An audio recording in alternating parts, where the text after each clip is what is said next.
I'm Deacon David Hope-Tringalli. I'm Pastor Jennifer Hope-Tringalli. We are global missionaries for the Lower Susquehanna Synod, and we're in Guatemala. So a long time ago, Jennifer started a nonprofit called Tree for Hope, and it's continued to grow and expand. And currently we are working on managing a school for girls who live in really rough conditions to make sure they have access to quality STEAM bilingual education. Yeah, the girls in this village often are denied space in the public school. They prefer to give the boys space. And girls are often kept home to help with housework and take care of children. And so we have, over the last 15 years, met a lot of girls who never started school, or who started school and dropped out because they just didn't have support. And so it was a long-term visioning process that we, in conjunction with our partners at an orphanage and the village outside of the orphanage, had together. And we started visioning what would it look like to provide this support and give an opportunity to girls who didn't have an opportunity for education. And what would that do to not just the lives of the girls, but the lives of people from the entire community. Yeah, the short story as to how we became involved in Guatemala is it all started with the adoption of my son, Jonathan. And that was in 2003. That's what led me originally to Guatemala. And while that adoption was going on, I ended up living in Guatemala with my 4- and 6-year-old daughters and fostering my son, Jonathan, who was 1. And we had the opportunity to participate in Christmas parties with our adoption agency. It was the first time that many orphanages ever had Christmas parties. And so while we were participating and spending time with the kids in the orphanage, my kids were getting to kind of experience what life was like here for other children in Guatemala. And so a significant thing happened for me as a mom, which was when I returned to Pennsylvania at the end of the adoption and walked into my house in Pennsylvania, which the kitchen was the size of a bedroom that housed 25 kids in Guatemala. It was very humbling to walk into that space. And my 6-year-old daughter said, "Mom, what are we going to do for the kids who are still in Guatemala?" And how do you respond to a question from a 6-year-old? Well, I decided to answer with a question and said, "Well, what do you think we should do?" And 6-year-old Jessica said, "Well, the kids are poor, we should send money." And so we tried to have a conversation about poverty and how that could be affected, but at a 6-year-old level. And so then her new idea was we should send toys to the kids at the orphanage. But then we talked about how that could actually cause problems with the caregivers one caregiver was caring for like 25 children.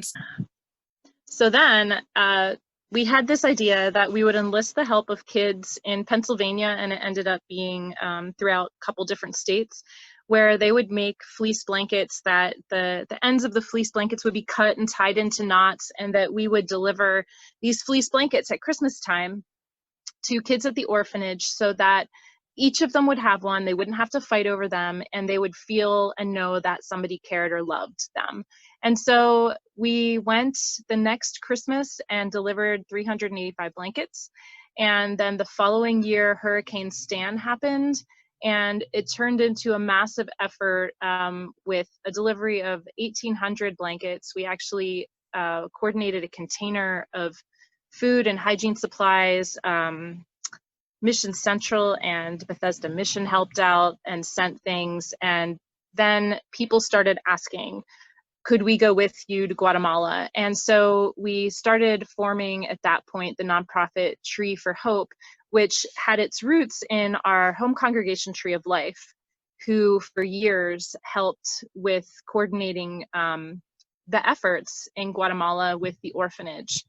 Started out with the orphanage focusing on agriculture, healthcare, education, youth empowerment, and we would have relationship building trips where people would travel and get to know kids, and then be able to support some of the programming that the orphanage identified as needed. And so that's kind of how all of the things got started, and just grew from there into this really long-term partnership we've had now with the directors of the orphanage. They're actually on our board of our association here in Guatemala. So while we have a 501c3 in the United States, we also have a nonprofit association in Guatemala that has a board of all Guatemalans except for me. And that's the kind of overseeing body of Hope Academy, the school for girls. And so how this turned into a call, a few years into all of this, we started talking with the directors of the orphanage because we wanted to create real change. We didn't want to just come and put a Band-Aid on a problem or come on a mission trip and feel good about ourselves. And so the conversation started, what do you really need to make real change in these communities? And they said pretty quickly, educate our girls. And so we started looking for land to build a school and fundraising for this project. And how long did all of that take? Yeah, fundraising for the land took several years, and then constructing the school took several years. And during that time, a lot of partnerships were formed with churches in the Lower Susquehanna Synod. We've had support of a lot of congregations for many, many years now. And at the same time, the children and from both the village and the orphanage have been forming relationships that now, gosh, some of them are now over 10 years with people from congregations in the Lower Susquehanna Synod. And so actually a lot of the girls and the kids refer to the people that they know as their padrinos, or their godparents at this point. And so after years of fundraising, we broke ground in 2017 on just before Thanksgiving. And the plan was to let the school build, and we assumed it would take 2 or 3 years, and then we would slowly start out adding 1 grade at a time. But on our trip here in January of 2018, I believe it was 2018, and the directors of our orphanage were like, we have all of these kindergarten age girls who were told there's no space for them in school. Can you start school for them now? And so we called up all of the people we were working with. We already had our director of our school here, and we had a few teachers in mind, and we're like, who can do this now? Like, can we start school in 2 weeks? The orphanage offered us a room to use while our building was under construction. And so yeah, you're right. So 2019, this was 2019. We started our very first class of kindergartners at the orphanage for Hope Academy, and then we started on location. We had our ribbon cutting ceremony last year. Started with up through programming up through grade 4. We had at the school up through first grade, and then opened in January, and then we had to close the building in March with COVID. So we had a very difficult year this past year because our girls are from a village where they have no running water. So it's very hard to wash your hands and keep good hygiene with COVID. With no running water. Most don't have concrete floors even. So when it rains, the floor of your house could be water, and there could be garbage running through it. There's no sewer in the area. So it's a very difficult place to have a level of hygiene that they've been asked to have with COVID. And so we've been really working with the families this year as to how can we keep educating the girls, which had to be by paper packet because there's no internet. It's too expensive for the families. So our teachers last year were super creative and created packets to go to the girls that were weekly packets for them to do while they were at home to continue their learning. And these packets were delivered during our monthly or bi-monthly food distributions. So we ended up having support from, again, a lot of congregations and individuals because the families, when COVID hit, were very isolated and had no way of working or having any income to provide food for their families. And so a lot of families we heard from were really hungry. And at the Lower Susquehanna Synod, where hunger is one of our primary priorities, this really touched our hearts. And so we were able to coordinate with the orphanage again to have food distributed to about 100 families. And this has been ongoing since April. We've had food going to the entire family of not just the girls from Hope Academy, but a lot of the kids in the village who are just at really high risk for hunger and poverty. We had one member who generously provided a meal for December and Christmas to be special as well. So they were able to have traditional tamales and Guatemalan celebration foods and drinks for their food distribution in December. So we're reevaluating what we need to do for this year with that currently. They not only have what I described from COVID, but they've been experiencing food shortage due to climate change and drought for years now. And so these areas have been particularly isolated and hit hard. And so we're working on how we can be better partners with this Lutheran church body as well during this time. So we're excited about our call here.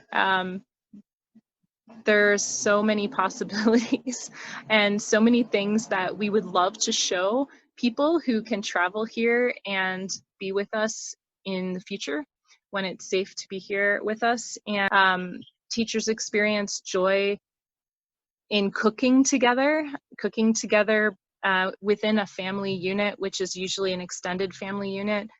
Brought a lot of joy this holiday season to our teachers.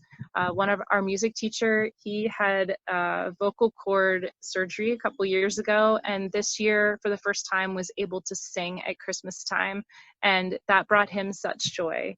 So all of these things that maybe I realized I might take for granted, like my voice or cooking, these are joys that our teachers experienced and was great perspective to share.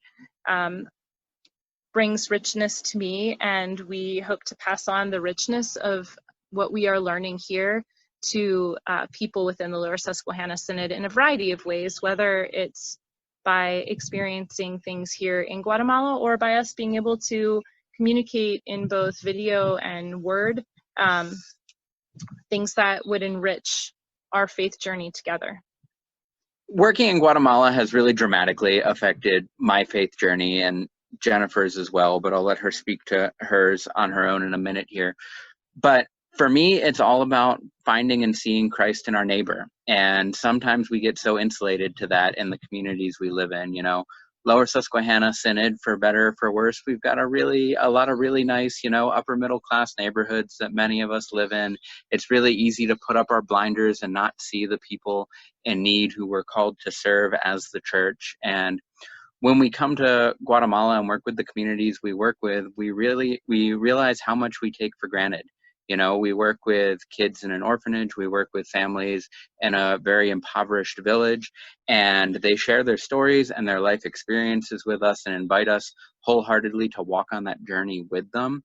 And that's powerful. And after you experience that, you can't go back to your own home and not see those same communities where you are. We're called to give food to the hungry and drink to the thirsty and clothe the naked and to visit those who are isolated or imprisoned. And within the ministry work we do here in Guatemala, that's everything we're doing. And the ability to bring others along on that journey from other churches in our synod is really a gift. It allows us to accompany our neighbor and to see Christ in all people and all walks of life. So my journey started here as a mom, and so I have a deep heart connection with family here in Guatemala now, but that is actually what led me to seminary, because in doing what was originally called humanitarian aid work here with the adoption agency led people here to identify in me a role as a faith leader. So I had people in Guatemala ask what my position was in the church because of the work I was doing here.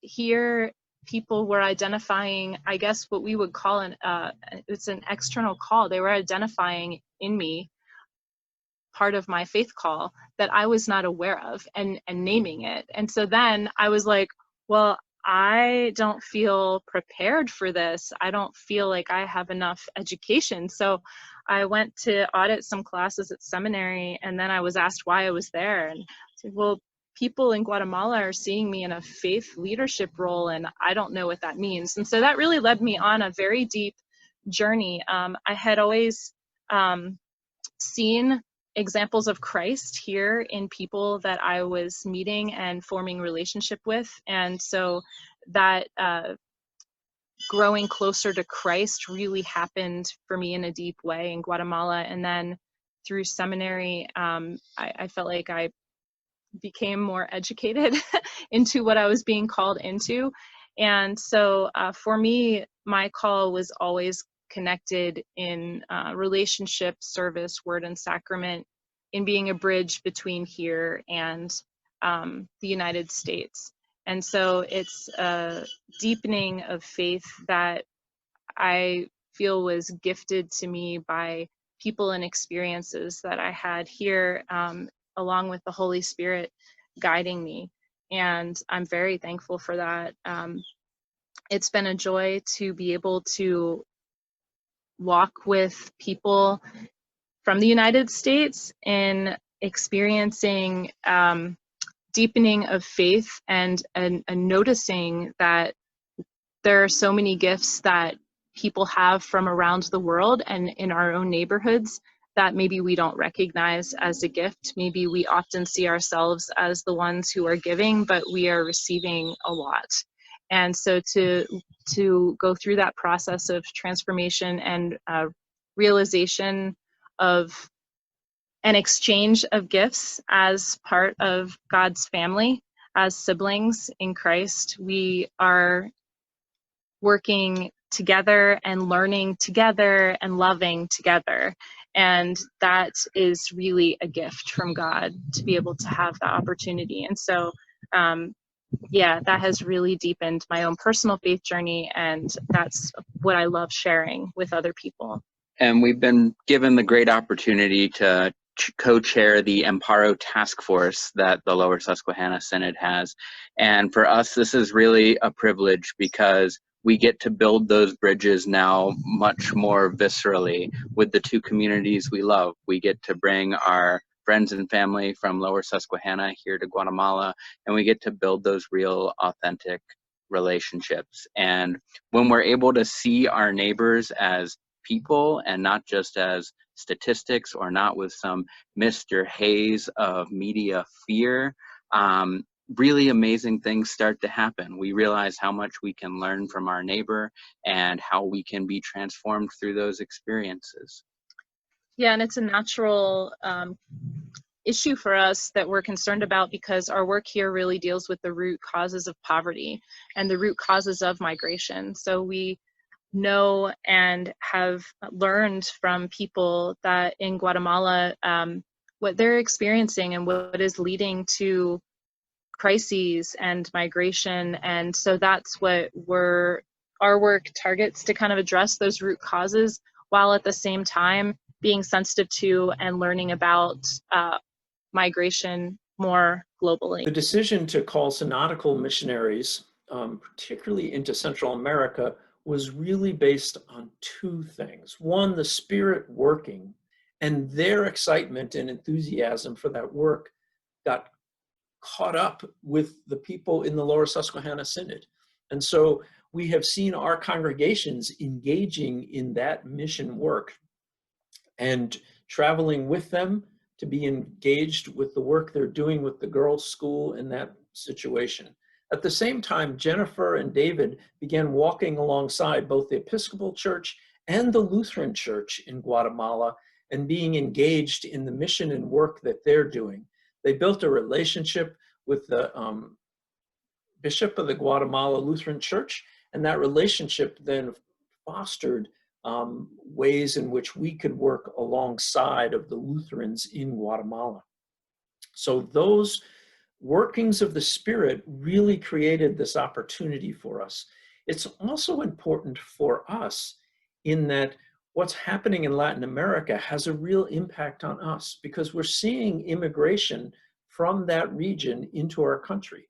And a lot of the growth in our Christian community is with Hispanic people. And so we have the opportunity to really engage people where they live and to understand what the situation is in their countries that's encouraging them to come to the United States and to be engaged and involved here. And we're seeing it in our synod. We have multiple congregations who have talked to us about that their next pastor, they would like them to be fluent in Spanish because there are so many Spanish-speaking people in our communities in Upper Adams County, in the fruit farm area, but also in Lebanon, York, and Lancaster. And so there's an opportunity for us to develop cultural competencies, particularly with our Hispanic brothers and sisters that are coming up from Central America.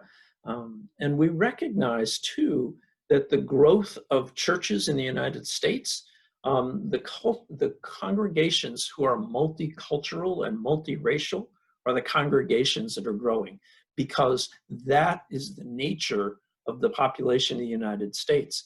And so for our congregations to continue to grow, we have got to strengthen our multicultural, multiracial understanding. And so this is a perfect opportunity for us to really learn a great deal more about what's happening in our brothers and sisters, our neighbors in Central America. The Lutheran Church has a deep and long history of working with immigrants. And I think this is an opportunity for us to continue the historic work of the Lutheran Church, working with our brothers and sisters from the southern border. Well, from our point of view specifically, if you want to get involved in the work we're doing here in Guatemala, the first thing you can do is look us up on Facebook. We're Tree4Hope, Tree for Hope, or you can visit our website, treeforhope.org, to get an idea of what we're doing and why we're doing it.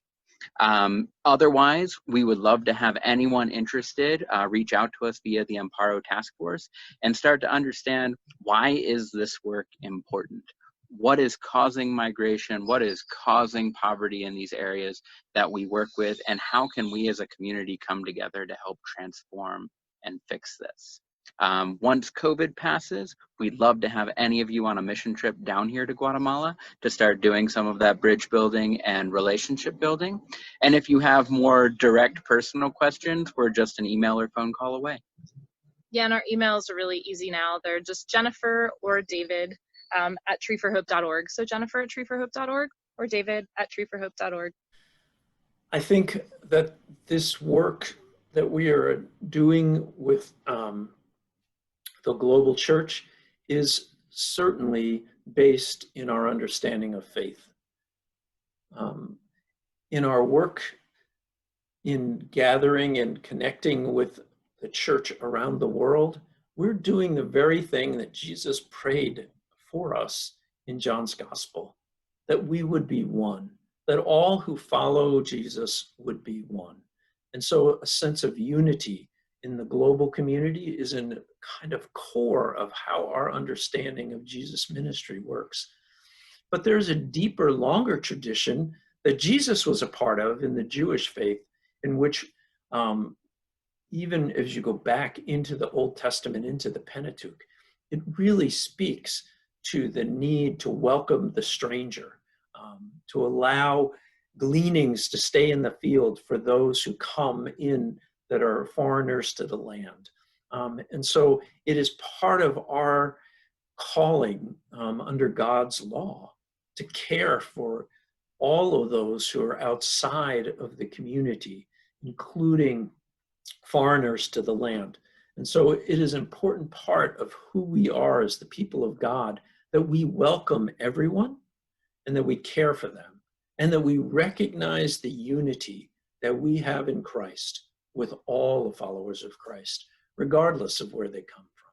So this is really rooted deeply in our faith, in a faith of welcoming and a faith of welcoming the stranger to us.